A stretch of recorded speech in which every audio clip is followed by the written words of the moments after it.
یہ ہے جامع مسجد شاہ جہان ٹھٹہ۔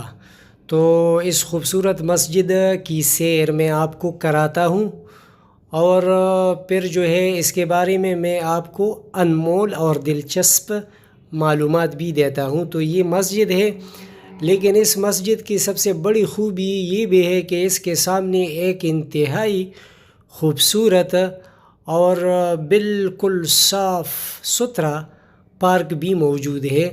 تو دیکھیں نا کتنا خوبصورت اور دلچسپ جو ہے نا یہ پارک ہے۔ اس طرح کے پارک شاید کہ آپ نے کبھی پاکستان کی کسی شہر میں دیکھا ہوں، کیونکہ میں تو ہر شہر گیا ہوں، تو یہ جو جتنا صاف ستھرا، اگرچہ ٹھٹہ شہر بذات خود اتنا صاف ستھرا شہر نہیں، لیکن اس پارک کو اتنا صاف ستھرا دیکھ کر میں تو بہت زیادہ خوش ہو گیا۔ اور اس کے سامنے جو ہے نا پھر جو ہے یہ مسجد ہے، تو اس کا نام ہے جامع مسجد شاہ جہان، کیونکہ یہ مسجد شاہ جہان کے دور میں انہی کے حکم سے یہ مسجد بنی تھی۔ اور شاہ جہان کا جو دور حکومت تھی تو وہ تھی 1628 سے لے کے 1658 تک، یعنی فرام 1628 to 1658۔ اور یہ مسجد جو بنی تھی تو اس کی تاریخ جو ہے وہ 1644 سے 1647 تک ہے، یعنی فرام 1644 to 1647۔ تو آپ خود اندازہ لگائیں اس مسجد کہ اتنی بڑی مسجد، اتنی خوبصورت مسجد، اور آج سے کئی سو سال پہلے اس طرح کی اتنی بڑی مسجد 3 سال میں بنائی گئی تھی۔ تو آپ اس سے مغل حکمرانوں کی طاقت، قوت، دولت اور ان کی عظمت کا اندازہ لگا سکتے ہیں کہ ٹھٹہ جیسی دور دراز علاقے کا ایک شہر، مطلب ہے کہ لاہور میں بھی شاہی مسجد ہے جو کہ اورنگزیب عالمگیر نے بنایا ہے، یعنی شاہ جہان کا جو بیٹا تھا۔ اور یہ جو ہے یہ شاہ جہان کے دور میں یعنی کئی سو سال پہلے جو ہے نا ادھر ٹھٹہ میں بنایا گیا تھا، تو اس سے بنائی گئی تھی۔ تو اس سے آپ یہ اندازہ لگا سکتے ہیں۔ تو یہ جو مغل حکمران تھے نا ہندوستان پہ، انہوں نے سب سے زیادہ اس خاندان نے حکومت کی، جو کہ تقریباً 300 ساڑھے 300 سال تک ان کی حکومت تھی، جو کہ ظہیر الدین بابر سے ان کی حکومت شروع ہوئی تھی۔ ظہیر الدین بابر، پھر اس کا بیٹا نصیر الدین ہمایون، پھر اس کا بیٹا جہانگیر، پھر اس کا بیٹا شہاب الدین محمد شاہ جہان، جس کے دور حکومت میں یہ مسجد بنی، پھر اس کا بیٹا تھا اورنگزیب عالمگیر، جو کہ 1707 تک ان کی حکومت تھی۔ لیکن پھر جو ہے مغل حکمرانی میں زوال آ گیا، اور پھر اس کا جو آخری بادشاہ تھا بہادر شاہ ظفر، تو 1857 کی جنگ آزادی میں وہ جو ہے نا انگریزوں نے اس ملک پر قبضہ کیا۔ مسلمان اس کو جنگ آزادی کہتے ہیں، لیکن جو ہے انگریز اس کو غدر کہتے تھے، بغاوت۔ تو بہرحال 1857 کے بعد جو ہے انگریز سارے ہندوستان پر قابض ہو گئی، لیکن اس درخشندہ و تابندہ اور مضبوط دور حکمرانی جو مغل کے تھے، تو آپ ان کی ان عمارات سے آپ اندازہ لگا سکتے ہیں کہ کتنے طاقتور تھے، مضبوط تھے۔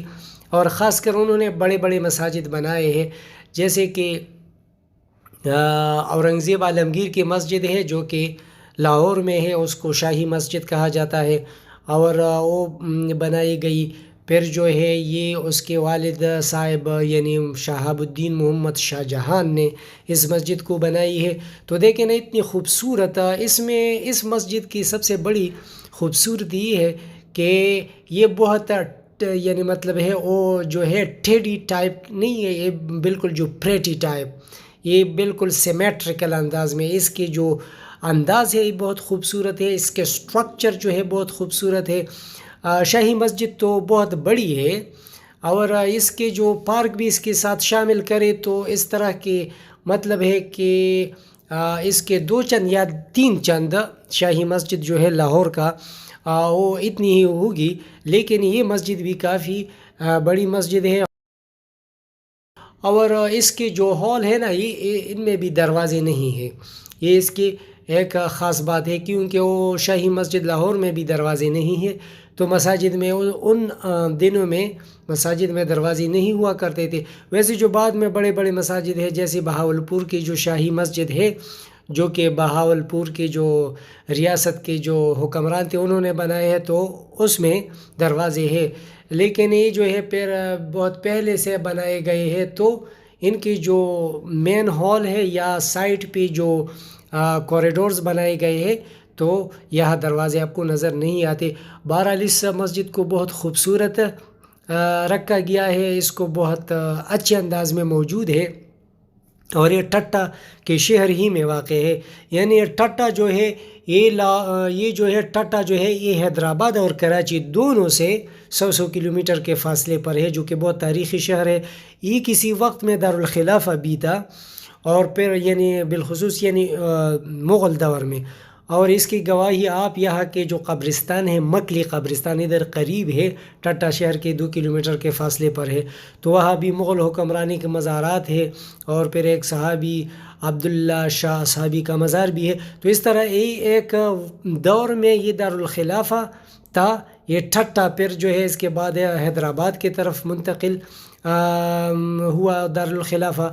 تو اس لیے جو ہے نا یہ یہاں کے جو مشہور اور تاریخی جو ہے مسجد ہے، اور بھی تاریخی مقامات ہے، لیکن ان سب میں یہ قابل ذکر ہے. تو جب بھی اگر آپ کو موقع مل جائے تو آپ ضرور اس کا وزٹ کریں. اور اگر آپ جو ہے نا حیدرآباد سے جاتے ہیں تو جی ٹی روڈ پہ جائیں گے، ٹھٹہ یہ جی ٹی روڈ ہے. یہ تو ایک سڑک تو حیدرآباد سے کراچی تک جاتی ہے، وہ تو موٹر وے ہے، لیکن یہ جی ٹی روڈ پہ واقع ہے. تو آپ جائیے اور اس کی سیر کیجیے. اگر آپ چاہتے ہیں کہ پاکستان کے مختلف چھوٹے بڑے شہروں کی سیر کریں، تاریخی اور سیاحتی مقامات کی سیر کریں اور درست معلومات حاصل کریں، اس کے علاوہ اگر آپ چاہتے ہیں کہ پاکستان کے مختلف علاقوں کے کلچر دیکھیں، ثقافتی میلے دیکھیں، جشن تہوار اجتماعات اور دیہاتی علاقوں کی زندگی دیکھیں، تو اس مقصد کے لیے اس چینل کو سبسکرائب کیجئے اور اس ویڈیو کو بھی لائک کیجئے. آپ کے دیکھنے کا بہت بہت شکریہ. اللہ حافظ.